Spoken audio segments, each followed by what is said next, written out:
வரும்போது ஆலயத்துக்கு வந்தபோது அம்மா சொன்னாங்க, இப்படி வந்துட்டு இப்படியே போறியே, கருவறையில அவங்க போய் பார்க்க வேண்டாமா, தேங்காய் பழம் வாங்கி உடைச்சிட்டு கருவறையை பார்த்துட்டு போவோம் அப்படின்னு சொன்னாங்க. ஒரு தடவை மாவட்டமா நாங்கெல்லாம் போயிருந்த பொழுது பாரதி நகர் கும்பாபிஷேகத்துக்கு தேதி பிடிச்சு அம்மா உடனடியாக கொடுத்தாங்க. அது வந்து எனக்கு ஒரு சந்தோஷம். நம்ம கூட வந்து அம்மா கும்பாபிஷேக தேதி கொடுத்தாங்க அப்படின்னு அவங்களுக்கும் அது வந்து ரொம்ப பெருமை.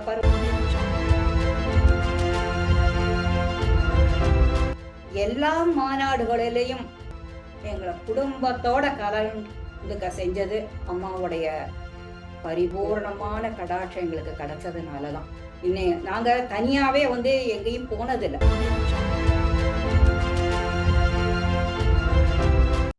ஓம் சக்தி பராசக்தி, குருவடி சரணம், திருவடி சரணம். உலகமெல்லாம் சக்தி நெறி ஓங்கிடவும், ஒவ்வொருவர் மனக்குறையும் நீங்கிடவும் வேண்டி நம்மையெல்லாம் படைத்த பரம்பொருள் அன்னை ஆதிபராசக்தி மேல்மருவத்தூர் திருத்தலத்திலே ஆன்மீக குருவாய் அருள் திரு அம்மாவாய் எழுந்தருளி இந்த நொடிவரை நம் அனைவரையும் கண்ணை இமை காப்பது போல காப்பாற்றிக் கொண்டிருக்கின்றார்கள். அவதார நோக்கங்கள் நிறைவேற வேண்டி பரம்பொருள் அன்னை ஆதிபராசக்தி மேல்மருவத்தூர் திருத்தலத்திலே எழுந்தருளி எண்ணற்ற அதிசயங்களையும் அற்புதங்களையும் நிகழ்த்தி தந்திருக்கிறார்கள். பெண்களை அவர்கள் இருக்கக்கூடிய நிலையிலிருந்து உயர்த்துவதற்காகவும், உலகத்தை அழிவு பாதையிலிருந்து காப்பாற்றுவதற்காகவும், பட்டி தொட்டி எங்கும் ஆன்மீக விழிப்புணர்வை ஏற்படுத்துவதற்காகவும் தான் இந்த அவதாரம் என்று அம்மா அருள்வாக்கிலே கூறியிருக்கிறார்கள். தன்னுடைய பக்தர்களுக்கும் தொண்டர்களுக்கும் அம்மா எண்ணற்ற அவர்களுடைய வாழ்க்கையிலே எண்ணற்ற அதிசயங்களையும் அற்புதங்களையும் நடத்தி கொடுத்திருக்கின்றார்கள். அவர்களுடைய வேண்டுதலை நிறைவேற்றி தந்திருக்கிறார்கள். பக்தி விழிப்புணர்வை ஏற்படுத்தி இருக்கிறார்கள். ஆன்ம வளர்ச்சியும் ஆன்மீகத்தில் வளர்ச்சியையும் கொடுத்திருக்கிறார்கள். அப்படிப்பட்ட ஒரு சிறந்த பக்தர் தொண்டர் ஆரம்ப காலத்திலிருந்தே அம்மாவிடம் மிகுந்த ஈடுபாடு கொண்டு குடும்பத்தோடு இயக்கத்தில் தங்களை இணைத்து கொண்டு இன்றளவும் சிறப்புற தொண்டு செய்கின்ற ஒரு சிறந்த பக்தர் தொண்டர் கணவன் மனைவி அவர்களை நாம் இப்பொழுது சந்திக்க இருக்கிறோம். சக்தி சாவித்ரி அவர்கள், அவர்களுடைய கணவர் சக்தி வெங்கட்ராயன் அவர்கள் இன்றைய சிறப்பு விருந்தினராக நாம் அவர்களை சந்திக்க இருக்கிறோம். நிகழ்ச்சிக்கு செல்வோமா? ஓம் சக்தி. வணக்கம் மாமி, எப்படி இருக்கீங்க? ஓம் சக்தி. அம்மாவோட அருளால எல்லாரும் நல்லா இருக்கும். சக்தி சோமசுந்தரம் புலவர் ஐயா அவர்களுக்கு அம்மா சொன்ன ஒரு வார்த்தை, வரவழைத்தேன் வந்தாய் அப்படின்னு சொன்னாங்க. அப்போ அம்மா நினைத்தால் ஒழிய அந்த மண்ணை மிதிக்க முடியாது, அவளை தரிசனம் செய்ய முடியாது அப்படிங்கிறது வந்து நமக்கு புரியுது. நிறைய பக்தர்களுக்கு அம்மா கனவிலே ஆலயத்தை சித்தர் பீடத்தை காட்டி வரவழைத்திருக்கிறார்கள். நிறைய பேருக்கு யாரோ ஒருவர் மூலமாக ஒரு பிரச்சனை என்று இருக்கும்போது அலுவலகத்தில் வேலை செய்வோரோ இல்ல பக்கத்து வீட்டுல இருக்கிறவங்களோ இல்ல ஏற்கனவே அம்மாட்ட வந்த ஒரு தொண்டர் வந்து இந்த மாதிரி ஒரு கோவில் இருக்கு நீங்க வாங்க அப்படின்னு சொல்லி அழைத்து அப்படி அவர்கள் வந்திருக்கலாம். நீங்க எந்த வருடம் எப்படி அம்மாட்ட வந்தீங்கன்னு சொல்ல முடியுமா? ஓம் சக்தி. நான் அம்மாட்ட வந்தேன் அப்படின்னு சொல்றதுக்கு எப்படின்னு எனக்கு தெரியல. ஆனா அம்மா எங்களை தேடி வந்து எங்களை எல்லாரையும் அழைச்சுட்டு இருக்காங்கிறது தான் உண்மை. ஏன்னா அவளை போய் நம்மளால பிடிக்கவும் முடியாது, அவளை நம்மளால புரிஞ்சுக்கவும் முடியாது. ஆனா அவளா தன்னை புரிய வச்சு எங்களை எல்லாரையும் குடும்பத்தோட இருக்கணுங்கிறதுக்காக அன்னைக்கே ஒரு வித்தை விதைச்சா. அதுக்கு காரணம் என்ன எப்படிங்கிறத நான் இப்ப சொல்றேன் உங்களுக்கு. அதாவது 1981 என் குழந்தைங்க 2 பேரும் சின்னவங்க. அவங்கள கூட்டிட்டு நாங்க ஞாயிற்றுக்கிழமை அன்னைக்கு சும்மா வெளியில அப்படி போகும் பொழுது ரோடு வழியா போயிட்டு இருந்தோம். அப்போ அந்த ஊர்ல இருக்கக்கூடிய நாங்க வந்து முதல்ல இப்போ சொல்றேன், கோயம்புத்தூர்ல சிங்காநல்லூர் அப்படிங்கிற இடத்துல தான் நாங்க எங்களுடைய பூர்வீகமே அந்த ஊர் தான். அங்கதான் நாங்க எல்லாருமே நான் பிறந்து வளர்ந்ததும் அங்கதான், என் வீட்டுக்காரர் பிறந்து வளர்ந்தது, என் குழந்தைங்க எல்லாருமே அங்கதான் பிறந்து வளர்ந்ததே அந்த சிங்காநல்லூர் தான் எங்களுக்கு. அந்த சிங்காநல்லூரில் நாங்கள் அப்படி போகும் பொழுது, ஒரு ஞாயிற்றுக்கிழமை குழந்தைகளை அழைத்துக் கொண்டு வெளியில் போகும் பொழுது, ஒரு மாரியம்மன் கோவில் ரோடுக்கு பக்கத்துல இருந்தது. அந்த மாரியம்மன் கோவில்ல அநேகம் பேர் செவ்வாடை கட்டி இருந்தாங்க. ஏதோ மைக் செட் எல்லாம் வச்சிருந்தது. யாரோ ஒருத்தர் பேசிட்டு இருந்தாங்க. சிறு வயதிலிருந்தே எனக்கு ஆன்மீக சம்பந்தமான விஷயங்களை கேட்பதிலும், கோவில்களுக்கு செல்வதெல்லாம் ரொம்ப பிடிக்கும் எனக்கு. எப்பவுமே அது பிடிக்கும். அதனால வந்து அந்த கோவில்ல ஏதோ விஷயம் போல இருக்கு. என்ன ஏது கேட்டுக்கலாம் நம்ம. போலாம் வாங்கோ அப்படின்னு சொல்லிட்டு, நாம தொடர்ந்து நட வாக்கிங் போறத விட்டுட்டு, அந்த கோவிலுக்கு போனோம். அங்க போனாக்க, எல்லாரும் செவ்வாடையில தான் இருந்தாங்க. ஒரு சில பேர தவிர. அப்போ ஆடல் அரசுன்னு சொல்லி ஒருத்தரு. ராமநாதபுரம் ஸ்கூல்ல வந்து ஹெட் மாஸ்டரா இருக்கக்கூடியவரு. அவரு அம்மாட்ட எ ரொம்ப ஈடுபாட்டோட இருந்து, அவர வந்து அம்மா வந்து அவருக்கு ஆன்மீக தளபதின்னுட்டு ஒரு பட்டமும் குடுப்பேன். அவனுக்கு பட்டத்தையும் குடுப்பேன். அத பயன்படுத்த முடியாமயும் நான் செய்வேன் அப்படின்னு சொல்லி அவங்களுக்கு சொல்லியிருக்காரு. அத அவரே தான் சொன்னாரு. அப்படி குடுத்து, அவரு வந்து அம்மாவ பத்தி பேசிட்டு இருந்தாரு. அப்போ நாங்க எல்லாருமே அங்க போய் இருந்து, அத கேட்கும்பொழுது அவரு வந்து இந்த மாதிரி சென்னைக்கு அருகில மேல்மருவத்தூர்ன்னு ஒரு ஊர் இருக்கு. அங்க வந்து அன்னை ஆதிபராசக்தியானவள் எப்படி ஆதி காலத்துல வந்து ராமர், கிருஷ்ணர் எல்லாம் அவதாரம் பண்ணி வந்தாங்களோ, அது மாதிரி ஆதி பராசக்தியானவள் இன்னைக்கு வந்து மங்காரு அடிகளார்ங்கிற பேர்ல அந்த மருவத்தூர்ல வந்து அவதாரம் பண்ணி இருக்காங்க. அவரு வந்து நிறைய அற்புதங்கள் செய்யறாங்க. அருள்வாக்கு சொல்றாங்க எல்லாருக்கும். நீங்க போய் கேட்க வேண்டியதே இல்ல. நீங்க போனாலே அவரு வந்து உங்களுடைய பிரச்சனைகளை எல்லாம் சொல்லிடுவாரு. அருள்வாக்கு சொல்றாரு. மேலும் வந்து அவரு பல நோய்களுக்கெல்லாம் மருந்து சொல்லி நோய்களை எல்லாம் தீர்த்துன்னு இருக்காருன்னு, அம்மாவுடைய பல அற்புதங்கள அவரு ம் நேரடியா சொல்லிட்டு இருந்தாரு. அப்போ அத கேட்கவுமே எங்களுக்கு என்னவோ எங்களையும் மாரி அந்த இடத்துல தான் அம்மா வந்து நம்மள ஆட்கொண்டான்னு சொல்ல வரேன் நானு. ஏன்னா அத கேட்கவுமே வந்து அம்மா பேர்ல எனக்கு என்னவோ அப்படி ஒரு ஈர்ப்பு. சரி எப்படியாவது நம்ம போய் பார்க்கணும் நம்ம. நான் வந்து தனியாலாம் போனதில்ல. எங்கேயுமெல்லாம் கல்யாணம் ஆனதுக்கு அப்புறம் தனியா அப்படி எங்கேயும் போனதில்ல. ஆனா எப்படி போறோம் என்ன அப்படின்னு தெரியல. ஆனா போகணும் போகணும்னுட்டு அப்பவே இது. அப்போ அவங்க வந்து அந்த முடியும்போது சொன்னாங்க. அன்னைக்கு அந்த மன்றத்து நிறைவு நிலையில வந்து சொன்னாங்க. இனி தொடர்ந்து வந்து இங்க வழிபாடு நடக்கும். ஒவ்வொரு வாரமும் வெள்ளிக்கிழமையில வழிபாடு நடக்கும். அதுல வந்து எல்லாருமே வந்து கலந்துக்கலாம். பெண்கள் எல்லாரும் கலந்துக்கலாம். அக்கா நீங்களும் வாங்க. நீங்களும் வந்தாக்க மந்திரம் எல்லாம் இதுக்கு தனி மந்திரங்கள் எல்லாம் இருக்கு. அதனால அந்த மந்திரங்களை எல்லாம் படிக்கலாம். அதெல்லாம் வந்து யார் வேணாலும் செய்யலாம். நீங்களும் வாங்க. அப்படின்னு சொல்லிட்டு அவங்க வந்து அந்த உறுப்பினர்களை எல்லாம் தேர்ந்தெடுத்தாங்க. அந்த 9 பேர் இருக்கணும் இல்லையா? மன்றம்னாக்கா அதெல்லாம் இது பண்ணிட்டு இருந்தாங்க. அப்போ அவங்க வந்து அன்னைக்கே வந்து நீங்க ஒரு பொறுப்பு எடுத்துக்கங்க அப்படின்னாங்க.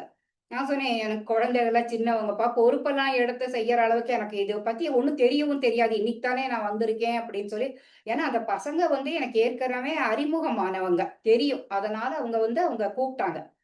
அப்போ இல்ல, இல்ல. நீங்க வாங்க ஒண்ணும் பிரச்சனையே இல்ல. எல்லாம் நான் பாத்துக்கலாம் நம்ம. எல்லாருமா சேர்ந்து தானே செய்யப் போறோம். நீங்க பொறுப்பு எடுத்துக்கங்கன்னு சொன்னாங்க. பட் அந்த நாள்ல இருந்தே அடுத்த வாரம் எப்போ வரும் வெள்ளிக்கிழமை? நம்ம எப்போ மன்றத்துக்கு போவோம்? அங்க என்ன சொல்லப் போறாங்க? என்னதான் நடக்கப் போறதுங்க? என்ன மந்திரம் படிக்கப் போறாங்க? ஏன்னா நான் வந்து லலிதா சகஸ்ரநாமம் எப்பவும் வாரம் வந்து வீட்ல வெள்ளிக்கிழமையில குத்து விளக்கு வச்சு அதுக்கு அப்போ வந்து இந்த தாமரைப்பூ காசு இருக்கும். அந்த தாமரைப்பூ காசால அர்ச்சனை பண்ணுவேன் எப்பவுமே. 1008 லலிதா சகஸ்ரநாமம் சொல்லி அர்ச்சனை பண்ணுவேன். அப்போ இவங்க என்ன புதுசா இவங்க ஏதோ மந்திரம் எல்லாம் சொல்றாங்களே! என்ன மந்திரமா இருக்க போது? சரி பரவால்ல போய் பார்ப்போம் நம்மன்னுட்டு அன்னைக்கு போக ஆரம்பிச்சது.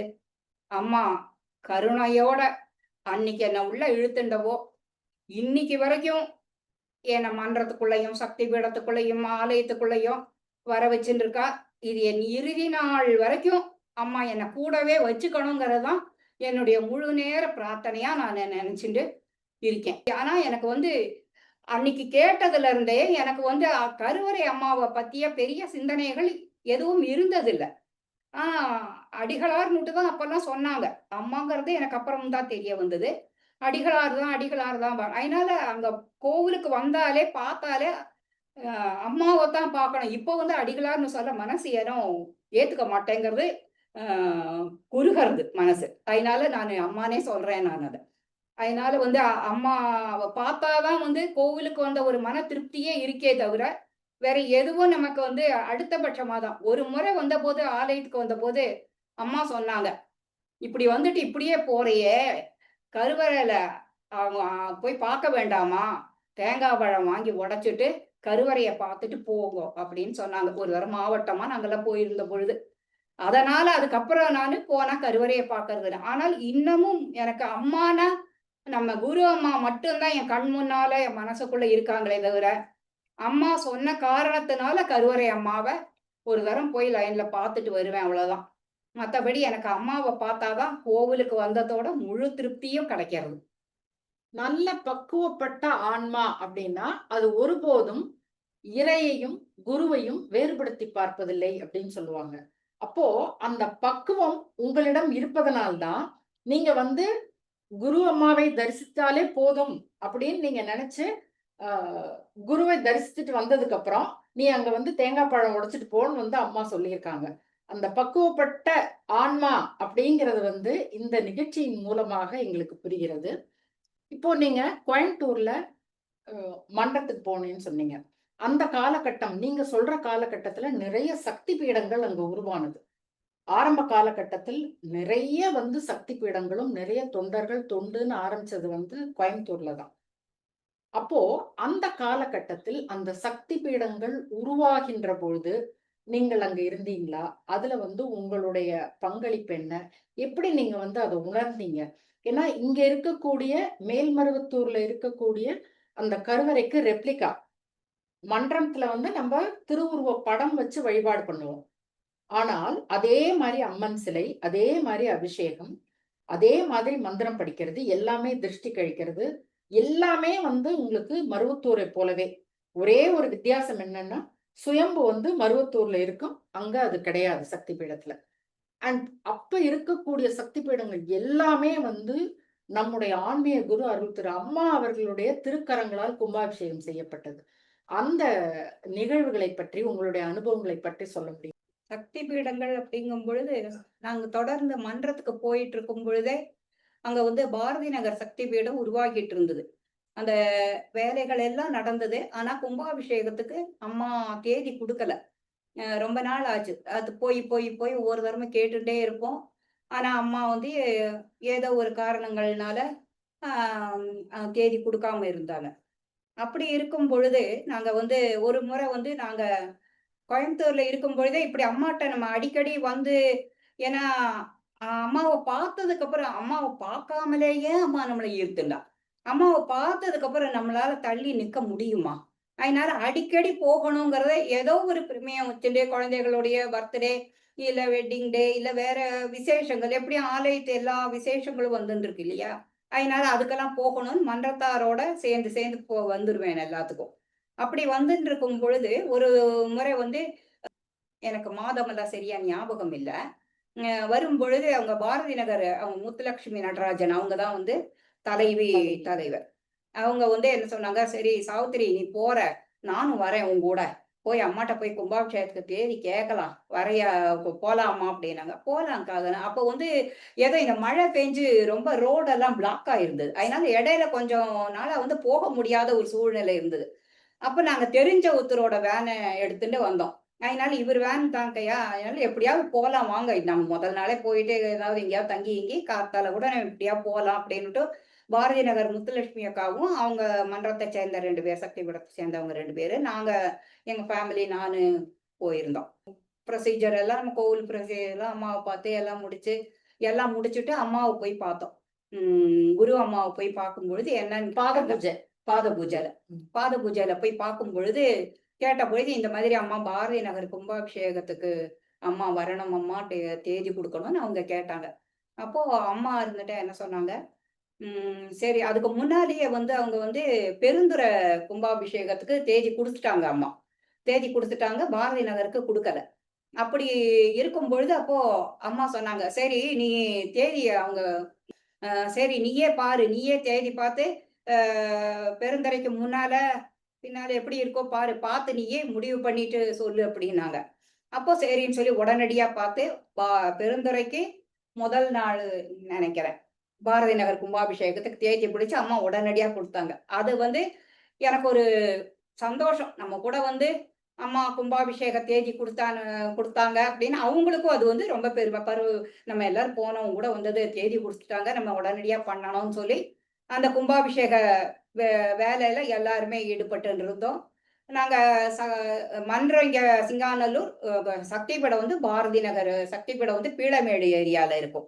அதனால அங்க போய் எல்லாரும் மன்றத்துல இருந்தெல்லாம் கூட்டின்னு போவோம். கூட்டின்னு போய் அங்க எல்லா வேலைகளும் எல்லாம் செஞ்சுட்டு இருந்தோம். அந்த கும்பாபிஷேகத்துக்கு உண்டான அத்தனை வேலைகளையும் செஞ்சுட்டு இருந்தோம். எல்லாமே இது ஏன்னா அதுக்கு முன்னால இருந்தே எனக்கு அவங்களோடலாம் பழக்கம் இருக்கு. அங்க ஏற்கனவே மன்றத்தோட இருந்ததுனால பழக்கங்கள் இருக்கு அவங்களோட. அதனால அங்க போய் எல்லா கும்பாபிஷேக வேலையெல்லாம் செஞ்சோம்.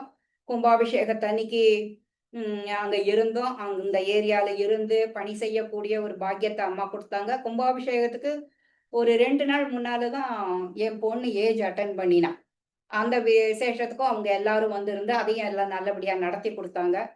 எங்க வீட்ல வந்து 81ல வந்தேன் நானு. 83, 84ல இருந்தே எல்லா விசேஷங்களும் என்னுடைய மாமியார் எனக்கு ரொம்ப சின்ன வயசுலயே போயிட்டாங்க. அதனால நான் கல்யாணம் பண்ணின நாள்ல இருந்து அவங்களுக்கு வருஷா வருஷம் திதி குடுக்க வேண்டிய இதெல்லாம் இருந்தது. முதல் கொஞ்ச நாளைக்கு தெரியல. அப்புறம் அம்மாட்ட வந்ததுக்கப்புறம், அம்மா மரப்படி தான் நாங்க வந்து ஆ இப்போ வரைக்கும் என் மாமனார், மாமியாருக்கு திதியெல்லாம் அம்மா மரப்படி தான் செஞ்சுன்னு இருக்கோம். அதே மாதிரி அப்படியே எல்லாமே அம்மா வீடு கிரகப்பிரவேசம் அம்மா மரப்படி தான் செஞ்சோம். எல்லாமே அம்மா மரப்படி செய்யும் பொழுது, இவளுடைய அந்த ஏஜ் அட்டெண்ட் பண்ணின நிகழ்ச்சியும் அம்மா முறைப்படி தான் வந்து மன்றத்தார்கள் எல்லாருமா வந்து செஞ்சு முடிச்சுட்டு அடுத்த 2 நாள்ல வந்து கும்பாபிஷேகம். அதுக்கு போய் எல்லாரும் தொண்டுக்கு நாங்க போனோம். அது மாதிரி அது முடிஞ்சது. அது உடனேயே வந்து பெருந்திர கும்பாபிஷேகம். பெருந்திர கும்பாபிஷேகம். ஆ இப்போ சமீபத்துல நடந்த ஒ இந்த தரம் நடந்த கும்பாபிஷேகம் தான் நான் போகலையே தவிர கோயம்புத்தூர். மத்தபடி எல்லா கும்பாபிஷேகங்கள்லயும், எல்லா சக்தி பீடங்கள்லயும், அப்போ பாரதி நகரு, அன்னூரு, ஹட்கோ காலனி, பிரஸ் காலனி அடுத்த செட்டுல வந்தது. முதல் இதுல வந்தது வந்து இதெல்லாம் தான் வந்தது.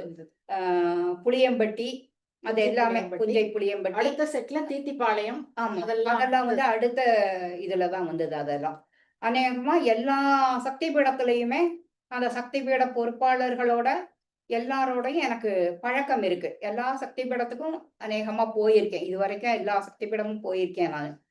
அந்த எல்லா கும்பாபிஷேகத்திலயும் பங்கெடுத்துன்னு இருக்கேன் நானு. எல்லாத்துலயும் தொண்டுல பங்கெடுத்து செய்யற வாய்ப்புகள அம்மா வந்து எதையுமே எனக்கு விட்டு வைக்காம எல்லாத்தையும் இன்னைய வரைக்கும் எல்லாத்துலயும் குடுத்துட்டு இருக்கா. எதையும் வந்து நான் எப்பவுமே சொல்லுவேன். ஆனா இப்பவும் கூட நான் சொல்லுவேன் நானு தொண்டர்கள்கிட்டலாம். நம்ம வந்து இந்த வேலை செய்யணும், அந்த வேலை செய்யணும், அந்த இத பண்ணணும் அப்படின்னுட்டு நினைக்க வேண்டிய அவசியமே இல்ல. அம்மா நம்ம என்ன செய்யணும்னு அம்மா நினைச்சிருக்காளோ, நம்ம எங்க இருந்தாலும் அம்மா தேடி வந்து அந்த தொண்ட நமக்கு குடுத்துருவா. அப்படிங்கிற நம்பிக்கை எனக்கு அன்னையில இருந்து இன்னைய வரைக்கும் இருக்கு. அதனால நான் வந்து இத செய்யறேன், அத செய்யறேன்னுட்டெல்லாம் நான் இப்ப என்னைக்குமே கேட்டதும் கிடையாது. ஆனா எல்லாத்துலயும் என்ன செய்யணுமோ அத அம்மா வந்து கொண்டு வந்து எனக்கு குடுத்துருவா அந்த தொண்ட. இல்ல உங்களுடைய இந்த நினைப்புக்காக தான் நீங்க கோயம்புத்தூரை விட்டு வந்ததுக்கு அப்புறமும் சென்னையில சாலிகிராமம் சக்தி பீடத்துக்கு அருகிலேயே வீடை அமைத்து கொடுத்து அங்க வந்து உங்களுக்கு நிறைய பொறுப்புகளை கொடுத்து இன்றளவும் உங்களை திறம்பட அம்மா வந்து பணி செய்ய வச்சிருக்காங்க. உங்களுடைய பக்தி தொண்டுக்காக அம்மா கொடுத்த பரிசு என்று சொல்லலாம். ஆமா. அம்மா வந்து அதான் மன்றத்துல பொறுப்பு குடுத்தாங்க. மாவட்டத்துல துணைத் தலைவியா இருந்தேன் நானு. டாக்டர் பானுமதி அவங்க தலைவியா இருந்தாங்க. மாவட்ட துணைத் தலைவியா இருந்தேன். சக்தி பீடத்துல பொறுப்பு குடுத்தாங்க. வேள்விக்குழு செயலாளரா இருந்தேன். வேள்விக்குழுல பூபாலன் வந்து தலைவரா இருந்தாரு. அப்ப வேள்விக்குழு செயலாளரா இருந்தேன். அது மாதிரி அம்மா வந்து அ பதவி தேவைன்னு நம்ம நினைக்கல. அத பத்தி எல்லாம் யோசிக்கல. இன்னைய வரைக்கும் அத பத்தி நானு அதுல பெருசா ஒண்ணும் சாதிக்கவும் இல்ல. ஏதோ சொன்ன தொண்டுகள செய்வோம். செய்யற வேலை என்னவோ அத மட்டும் தான் செய்வோம். ஆனாலும் அம்மா எல்லா ருசியையும் எனக்கு காமிச்சு குடுத்திருக்காங்க. அது அம்மாவுடைய பெரும் கருணை அது. அவளோட கருணையினால வந்தது அத்தனையும். அதனால புகழ்கள் அத்தனையும் அவளுக்கு மட்டும் தான் தெரியும். இதுல என்னுடைய முயற்சியோ எதுவுமே கிடையாது. அம்மா தானா வந்து தேடி வந்து செஞ்ச இதுதான் எனக்கு எல்லாமே. இப்போ இந்த சக்தி பீட கும்பாபிஷேகத்திற்காக இன்னும் பல காரணங்களுக்காக நீங்க அம்மா கிட்ட அருட்கூடத்திற்கு சென்று குருபிரானுக்கு பாத பூஜை செய்யும் பாக்கியத்தை பெற்றிருக்கீங்க. இப்போ புற்று மண்டபத்துல அம்மாவிடம் அருள்வாக்கு கேட்ட ஒரு நிகழ்வு. எப்ப நீங்க அருள்வாக்கு முதலாக கேட்டீங்க? அம்மா வந்து உங்களுக்கு என்ன சொன்னாங்கன்னு உங்களுக்கு சொல்ல முடியுமா? அதாவது முதல் அருள்வாக்கு கேட்டது வந்து 81 கடைசியா 82 ஆரம்பமான்னு தெரியல. அப்போ வந்து ஒரு வியாழக்கிழமை தான் அம்மாவை பார்க்கன்னு போயிருக்கும்பொழுது, அப்ப என்ன சொன்னாங்கன்னா, ஒரு மாதமும் கடைசி வியாழக்கிழமை மகளிருக்கு மட்டும் அருள்வாக்குன்னு சொல்லி சொன்னாங்க அன்னைக்கு. அதுல வந்து நான் கேட்டிருக்கேன். அந்த அருள்வாக்கு அம்மா ஆ புத்து மண்டபத்துக்கு வெளியில இருந்து தான் சொன்னாங்க அப்போ. அந்த பொது அருள்வாக்கு சொல்லுவாங்க இல்லையா? அந்த ஏரியால இருந்து அம்மா அருள்வாக்கு சொன்னாங்க. அப்ப நான் கேட்டிருக்கேன். நானு, என் கூட வந்த என் சிஸ்டர், என் ரிலேஷன், என் உருப்படி எல்லாரும் தனித்தனியா ஒவ்வொருத்தரும் தனித்தனியா கேட்டோம். அப்போ கேட்கும்பொழுது, அம்மா முதல்ல எனக்கு என்ன சொன்னாங்கன்னா, "உன்ன மன்றத்துல ஈடுபடுத்தியிருக்கேன். மன்ற தொண்டுகள செய். மன்றத்துக்கு போ. மன்றம் வளர வளர உன்னுடைய வாழ்க்கை தரமும் உயரும்." அப்படின்னு அம்மா முதல்ல சொன்னாங்க. அது எனக்கு ஞாபகம் இருக்கு. ஏன்னா மன்றத்துக்கு போகும் பொழுதெல்லாம் அம்மா இத சொன்னாங்க அப்படிங்கிறது எனக்கு ஞாபகம் வரும். அது சொன்னது. அதுக்கப்புறமெல்லாம் நான் வந்து எவ்வளோதான் நம்ம அனுபவிச்சாலும், என்னதான் பண்ணினாலும், அந்த வயசா, இல்ல அந்த காலகட்டமா என்னன்னு தெரியல. ஆன்மீகத்துல ஈடுபாடு இருந்தாலும், ஆன்மீகத்த பத்தி கேட்கணும், ஆன்மீகத்துல நம்ம தெரிஞ்சுக்கணுங்கிற அந்த அறிவு ஏனோ இல்லாம போச்சு எனக்கு. அதனால எப்ப போனாலும் ஏதாவது அப்ப குழந்தைகள்லாம் சின்னது, குழந்தைகள் படிக்கணும். குடும்பம் நல்ல வருமானம் வந்து அப்போ கம்மியா தான் இருந்தது. குழந்தைகளா இருக்கும்போது அவருக்கு வருமானம் கம்மி. அதுக்கப்புறம் தான் நாங்க அம்மா வந்து சொந்தமா கடைய வச்சு குடுத்தாங்க. அதுக்கப்புறம் அம்மா சொன்ன மாதிரி மன்றம் வளர வளர எங்களுடைய வாழ்க்கை தரமும் உயர்ந்தது. சொந்தமா கடை வச்சோம். அதுக்கப்புறம் வந்து நாங்க வாழ்க்கையில முன்னேற்றம் வந்தது. நிறைய அம்மாவ பார்க்கறதுக்கு வாய்ப்புகள் கிடைத்தது. அடிக்கடி அருள்வாக்கு கேட்டோம். ஆனா அதான் எப்ப போனாலும் ஏதாவது குழந்தைகளுக்கு உடம்பு சரியில்லன்னா கேட்கறது, இல்ல வீட்டுக்காரருக்கு உடம்பு சரியில்லன்னா கேட்கறது, குழந்தைக படிக்கணுமே, கடன் அடையணுமே, இப்படி இந்த மாதிரி லௌகீக பிரச்சனைகள பத்தியே அம்மாவ கேட்டு காலத்த வீண் பண்ணிட்டோமேன்னு இப்போ வந்து ஓரொரு நிமிஷமும் உறுத்துது மனசு. இவ்ளோ மோசமா இருந்துட்டோமே! இவ்ளோ மோசமா இருந்துட்டோமே! லௌகீக எத்தன வாய்ப்புகள் எத்தன கிடைச்சது அப்பல்லாம். போனா அபிஷேகம் பண்ணிட்டு அன்னைக்கே அருள்வாக்கு கேட்கலாம். இல்லாட்டா வெள்ளிக்கிழமை போய் வியாழக்கிழமை போய் அபிஷேகம் பண்ணிட்டு, வெள்ளிக்கிழமை காலையில சீக்கிரம் முதல் அருள்வாக்கு கேட்கலாம் அப்படின்னு சொல்லி கேட்டுட்டு, உடனே வந்த மாதிரி. அப்படியெல்லாம் இருந்தது அப்பல்லாம். அ அது எல்லாத்தையும் இன்னைக்கு பாருங்க, அம்மாவே சொன்னாங்கல்ல, என்னைய பார்க்கவும் முடியாது, என்னோட பேச முடியாது, நெருங்க முடியாதுங்கிற நெலைமை. ஒரு அன்னைக்கு காலகட்டம். புரியல. அன்னைக்கு புரியல நமக்கு இதெல்லாம். இப்ப தோணுது, ஐயய்யோ! எத்தன கேட்டிருக்கலாமே நம்ம அம்மாட்ட. நம்ம ஆன்மீக நாட்டுக்கு கேட்டிருக்கலாமே, மக்களுக்கு கேட்டிருக்கலாமே. இப்ப இவ்ளோ கஷ்டப்பட வேண்டியிருக்கே நாடு. இதுக்கெல்லாம் கேட்டிருக்கலாமே, புத்தி இல்லாம போச்சேன்னுட்டு, இப்போ வேதனை பட வேண்டியிருக்கு. ஆனா வேதனைப்பட்டு என்ன பிரயோஜனம்? அன்னைக்கு இல்லையே அந்த அறிவு. இல்ல அப்படிங்கிற எப்பொழுதுமே தெய்வம் வந்து அந்த அந்த பக்குவத்தையோ, அந்த இப்படிதான் இதை அணுக வேண்டும் அப்படிங்கிறது வந்து எல்லாருக்கும் எல்லா நேரத்திலயும் கொடுத்துடுறதில்ல. இல்லையா? இப்ப நெறைய பேரு, இப்ப நீங்க சாதாரணமா மன்றம் ஆரம்பிக்கிறாங்க, அங்க செவ்வாட கட்டிக்கிட்டு இருக்காங்க, அப்படின்னு பார்த்து போயி நீங்க வந்து உள்ளுக்குள்ள வந்தீங்க.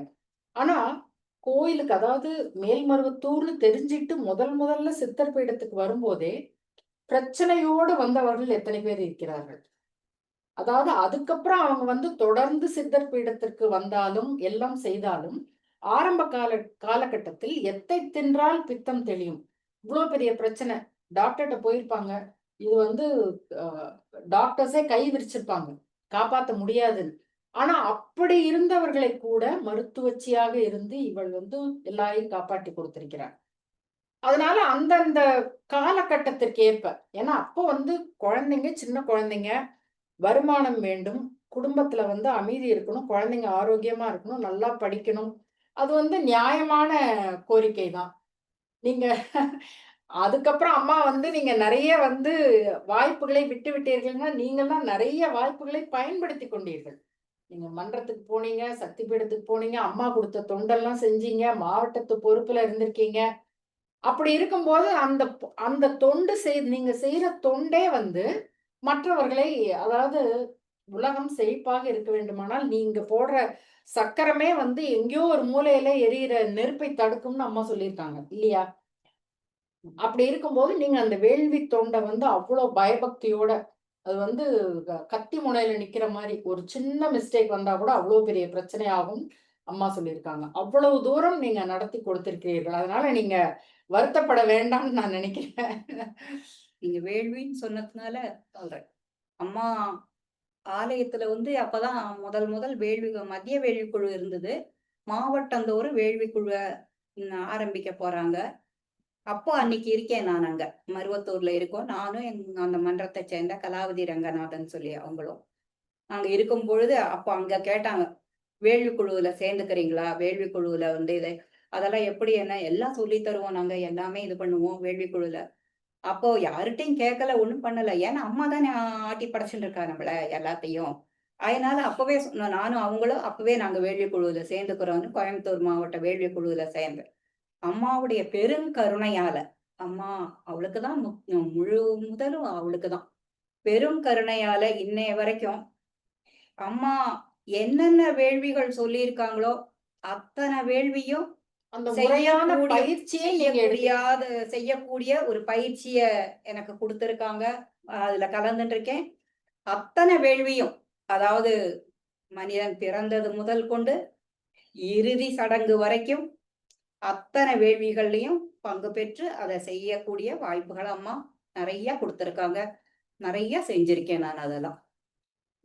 ஆன்மீக மாநாட்டில் கலந்து கொண்ட அனுபவம், இல்ல நடந்து வந்த இப்ப வந்து ஆன்மீக மாநாடு அப்படின்னு சொன்னாலே, ஆன்மீக மாநாடு இல்ல இந்த கும்பாபிஷேகத்தை ஒட்டிய ஊர்வலம், இப்படியெல்லாம் இருக்கும் இல்லையா? அந்த ஊர்வலத்தில் கலந்து கொண்டது, மாநாட்டுல கலந்து கொண்ட அனுபவம் இருக்கிறதா? ஆ 83 கோபி மாநாடு. அதுக்கு மட்டும் நானு போகல. மாநாடுன்னு தெரியும். ஆனா ஏதோ சந்தர்ப்ப சூழ்நிலையினால போகல. அதற்கு பின்னால நடந்த 86 தேனாம்பேட்டையில ஒரு மகாநாடு நடந்தது. அந்த தேனாம்பேட்டை மகாநாட்டுல வந்து ஸ்டால் எல்லாம் போட்டிருந்தாங்க சக்தி படத்து சார்பாலாம். அப்போ பாரதி நகர் சக்தி படத்துல ஒரு ஸ்டால் போட்டிருந்தாங்க. அந்த ஸ்டாலுக்கு நாங்க எல்லாரும் வந்திருந்தோம். அங்க வந்து அதுல எல்லாம் தொண்டு செஞ்சு, அப்ப இங்க டி நகர்ல ம் ஆச்சி நாகப்ப செட்டியார் அவங்க வீட்ல இருந்து தான் நாங்க எல்லாருமே தங்கி 10 நாள் அவங்க வீட்ல வந்து தங்கி இருந்தோம். தங்கி இருந்து அங்கருந்து நைட் ஆச்சுன்னா அங்க வந்து தங்கிடுவோம். மறுநாள் காலையில அங்கருந்து கிளம்பி அந்த மாநாட்டு பந்தலுக்கு போயி, அங்க போய் தொண்டு செய்வோம். செஞ்ச அந்த அனுபவம் இருக்கு. அதுக்கப்புறம் அம்மா நடத்தின எல்லா மாநாடுகளிலேயும் எங்கள குடும்பத்தோட கலந்துக்க செஞ்சது அம்மாவுடைய பரிபூரணமான கடாட்சம் எங்களுக்கு கிடைச்சதுனால தான். நாங்க தனியாவே வந்து எங்கேயும் போனதில்ல. நாங்க தனியா இதுவரைக்கும் அம்மாவுடைய விழாக்கள்ல நாங்க மட்டும் தனியா போனோம் அப்படிங்கிறதே கிடையாது. போனா குழந்தைகளோட, குடும்பத்தோட தான் நாங்க போயிருக்கோம். நாங்க மட்டும் இல்ல. எங்க கிட்ட வேலை செஞ்ச அத்தன பேரையும் நாங்க கூட கூட்டின்னு தான் போவோம். வேன் வச்சுட்டு தான் வருவோம் அங்கருந்து. அத்தன பேரையும் கூட்டின்னு போயிருக்கோம். இன்னொன்னு எங்க வீட்ல வந்து வேலை செய்யறதுக்கு வரவங்க அந்த சர்வெண்ட் எல்லாமும் அந்த வருஷம் வந்தாங்கன்னா, அவங்க எல்லாரும் மாலை போட்டு போகணும். அவங்கள கூட்டிட்டு போயிடுவோம். அதுதான் எங்க வழக்கமே. அப்படி போனவங்க எல்லாரும் இன்னைக்கு நெறைய பேர் நல்லாவும் இருக்காங்க. தொடர்ந்து போயிட்டும் இருக்காங்க அம்மாட்ட. அதுவும் எங்களுக்கு தெரியும். அம்மாவுடைய அருள்வாக்கே கணவனும் மனைவியுமாக இணைந்து இந்த ஆன்மீகத்தில் ஈடுபடுவது சிறப்புன்னு சொல்லியிருக்காங்க. அது மட்டுமல்லாமல், எப்ப நீ வந்து சித்தர் பீடத்தை மிதிக்கிறியோ, அப்ப குழந்தைகளோடு, குடும்பத்தோட வந்து தான் பண்ணணும். அதே மாரி இப்ப நீங்க மாலைக்கு சொன்னீங்க, எல்லாரையும் வந்து அழைச்சிட்டு வருவேன்ட்டு. அம்மா சொல்றாங்க, அதாவது ஒரு செயின், ஒரு தங்க செயின் இருக்குன்னா, அந்த செயின்ல ஒரே ஒரு லிங்க் வந்து வீக்கா போச்சுன்னா கூட, அந்த செயின் வந்து போட்டுக்கிறதே வந்து கஷ்டம். அதே மாதிரி குடும்பத்தில் ஒருவருக்கு பிரச்சனை அப்படின்னாலும், அந்த துன்பம் வந்து அந்த குடும்பத்தையே சேரும். அதனாலதான் குடும்பம் குடும்பமாக வந்து இருமுடி செலுத்த வேண்டும். அத நீங்க வந்து அம்மா சொன்னத அப்படியே பின்பற்றி கொண்டு வருவதால் தான், இன்றளவும் அம்மாவினுடைய நேரடி பார்வையில் உங்களுடைய குடும்பம் இருக்கிறதுன்னு நினைக்கிறேன். நம்ம பின்பற்றுறோம்னா, எல்லாமே நான் என்ன நினைக்கிறேன்னா, எல்லாமே வந்து அம்மாவுடைய சித்தம் தான். அவ நினைக்கிறதுனால தான் முடியறதே தவிர, நம்ம சொல்லி யார் கேட்பாங்க? சொல்லுங்க. யாரும் கேட்க மாட்டாங்க. ஆனா, அத வந்து அம்மா தான் செயல்படுத்துறா. அத ஒரு கருவியா, ஒரு தொண்டா எங்களுக்கு குடுக்குறா. நீங்க சொல்ல வேண்டியது மட்டும் தான் நம்மளுடைய வேல. செய்ய வைக்கிறது அவ தான். அவளால தான் முடியும். நான் சொல்லி என் பேச்ச கேட்டு வந்தாங்க அப்படின்னு சொல்லிட்டேன்னா, அது உண்மை அல்ல. யாரு அப்படியா இருந்தா எத்தனையோ பேர தினம் பேசுறோம். எல்லாரையும் கூட்டின்னு போலாமே! முடியலையே! ஆனா, அது அம்மாவுடைய கருணை. அவ செய்ய வைக்கிறா. ஒரே ஒரு இது மட்டும் சொல்றேன் நானு. மாலை போட்டு வர சமயத்துல, மாலை போட்டு வரும்பொழுது எங்க வீட்ல எனக்கு கூட சமையலுக்கு உதவியா அங்க இருக்கிறவங்க ஒரு அம்மா இருப்பாங்க. அவங்க வீட்ல வந்து 6 பொண்ணுக்கு ஒரு பையன். இந்த எங்க வீட்டுக்கு வந்த பொண்ணோட மேல 2 அ 3 அக்கா இருக்காங்க. கீழ 2 தங்கை இருக்காங்க அவங்களுக்கு. யாருக்குமே கல்யாணம் ஆகல. இந்த பொண்ணு எங்க வீட்டுக்கு வரும்பொழுதே அவளுக்கு ஒரு 50 வயசு இருக்கும். வேலைக்கு இருக்கும் பொழுதே. அவளுக்கு மேல 2 அக்கா. கீழ 2 தங்க, 1 தம்பி. அந்த வருஷம் வந்து நாங்க அவள மாலை போட்டு, "நீ எங்க கூட வா" அப்படின்னு சொல்லி கூட்டின்னு போனோம். பிரேமான்னு சொல்லி பேரு அவங்களுக்கு. அ அவள கூட்டின்னு போனோம். கூட்டின்னு போயிட்டு வந்து மாலை போட்டுன்னு வந்து, ஒரு 15, 20 நாள் இருக்கும். அவளுக்கு கல்யாணம் ஆயிடுச்சு. 50 வயசு பொண்ணு. மேல அக்கா 2 பேர் இருக்காங்க. கல்யாணம் ஆகல. கீழ 2 தங்கை இருக்காங்க. அந்த தங்கைகளுக்கு எல்லாமே ஒரு 30 வயசுக்கு மேல ஆயிடுத்து. அவங்களுக்கு கல்யாணம் ஆகல. இந்த பொண்ணுக்கு உடனடியா கல்யாணம் ஆச்சு. அது வந்து என்னன்னா, அம்மாவுடைய அந்த மாலை இருமுடியோட ஒரு மகிமை அது.